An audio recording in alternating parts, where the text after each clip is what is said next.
Sahabat Diva Aura semuanya, kali ini saya akan membahas tentang bagaimana sih cara menghadapi mertua yang selalu ikut campur hubungan rumah tangga anaknya dengan bijak.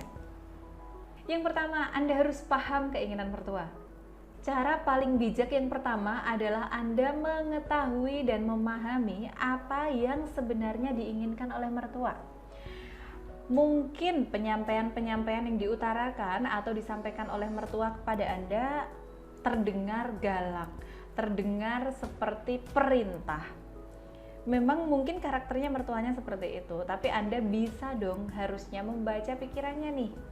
Ya meskipun Anda tidak waskita begitu, meskipun Anda tidak bisa melihat aura, tidak bisa melihat karakter seseorang dari warna auranya, tapi Anda bisa merasakan kok niatnya mertua ini kayak apa sih gitu. Jadi jangan baperan yang Anda utamakan gitu.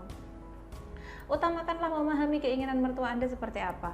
Bagaimanapun juga orang tua dari pasangan Anda adalah orang tua Anda juga yang harus Anda hormati, harus Anda sayangi begitu. Nah, jika Anda sudah tahu nih, sudah memahami nih sebenarnya keinginan mertua saya bagaimana, lakukan gitu. Nah, ini saya berikan tips khusus nih kalau misalnya Anda mau mendekati mertua atau mengetahui keinginan mertua yang sesungguhnya, dekati mertua secara persuasif. Dekati mertua secara persuasif itu juga bisa dengan memuji masakannya, sok kenal sok dekat, bantuin misalnya mertua lagi cuci piring di dapur, bantuin. Misalnya mertua lagi jemur pakaian, bantuin gitu. Jangan hanya sebagai menantu, meskipun Anda menantu baru,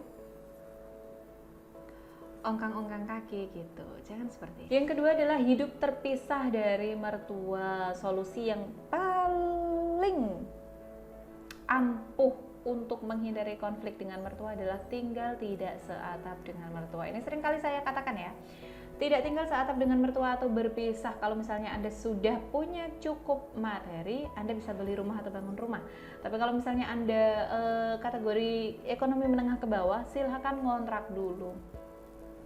Kontrakan banyak kok yang murah, ada yang 300.000, ada yang 600.000 per bulannya, tergantung di kota mana Anda tinggal. Kalau menurut saya itu sudah cukup murah ya. Jadi untuk tidak tinggal bersama mertua, tidak tinggal seatap dengan mertua itu bisa sangat meminimalisir adanya konflik dengan mertua. Toh juga kalau misalnya kalian sudah tidak tinggal seatap dengan mertua, kalian bisa belajar hidup mandiri. Kalian bisa mencukup-cukupkan keadaan, bagaimana mengelola keuangan kalian, bagaimana mengelola tabungan kalian, bagaimana saling mengisi antara pria dan wanita. Dan seringkali kabar bahagianya adalah seseorang atau pasangan nih yang udah tidak serumah dengan mertua itu lebih cepat hamil, lebih cepat memiliki anak daripada pasangan yang masih tinggal bersamaan dengan mertua begitu. Karena apa? Karena kebahagiaan juga bisa mempengaruhi kinerja organ uterus kita gitu, psikologis kita, kondisi kesehatan psikologis kita, kondisi batin kita itu berpengaruh pada cakra begitu. Nah, cakra di sini yang berhubungan dengan anak tentunya adalah cakra seks. Supaya cakra seks kita baik, kita juga harus bahagia. Salah satu cara untuk bahagia adalah tidak mendapatkan tekanan dari siapapun, termasuk tekanan dari mertua. Untuk meminimalisir tekanan dari mertua, silakan Anda pindah atau untuk tidak tinggal seatap dengan mertua. Yang ketiga adalah hindari perdebatan. Sekecil apapun perdebatan, yang namanya perdebatan dengan mertua bisa berbuntut panjang. Jadi kalau misalnya Anda merasa ada perbedaan pendapat dengan mertua, ya udah iyain aja. Meskipun nantinya tidak ada lakukan. Contoh kecil, misal Anda adalah tipe-tipe ibu yang pro tentang tidak memberikan MPASI dini pada anak. Kemudian mertua Anda adalah pemikiran orang yang kuno, orang dulu misalnya, bayi harus dikasih makan supaya cepat gendut gitu, supaya terlihat sehat begitu. Nah, ketika Anda dipaksa untuk melakukan itu, namun Anda tidak bisa memberikannya makan, tidak bisa memberikan anak Anda makan MPASI dini, Anda bisa mengiyakan saja.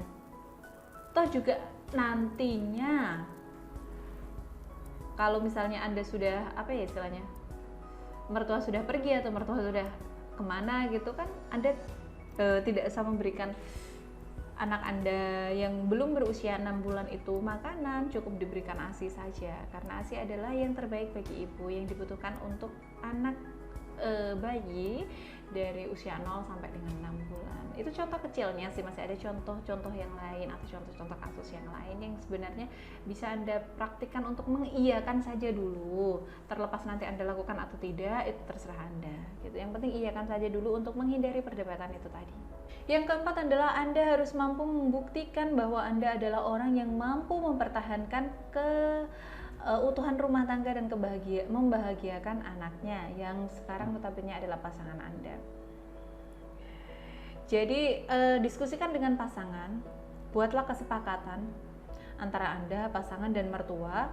Sampaikan keinginan Anda secara sopan kepada mertua Anda untuk meminta agar tidak dicampuri hubungan rumah tangganya lagi, karena Anda merasa sudah dewasa dan Anda mampu untuk menjaga keutuhan rumah tangganya lagi. Ya, seperti itu.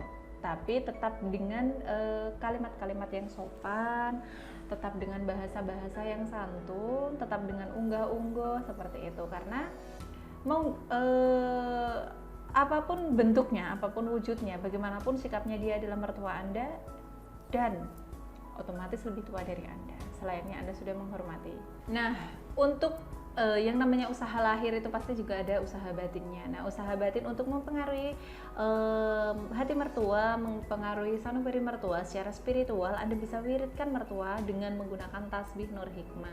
Tasbih Nur Hikmah ini adalah tasbih karomah yang mengandung energi aura alam semesta yang berfungsi untuk segala hajat atau segala macam keinginan agar dimudahkan oleh Tuhan Yang Maha Esa. Saya Diva Aura, konsultan aura dan rumah tangga, pamit undur diri. Wassalamualaikum warahmatullahi wabarakatuh.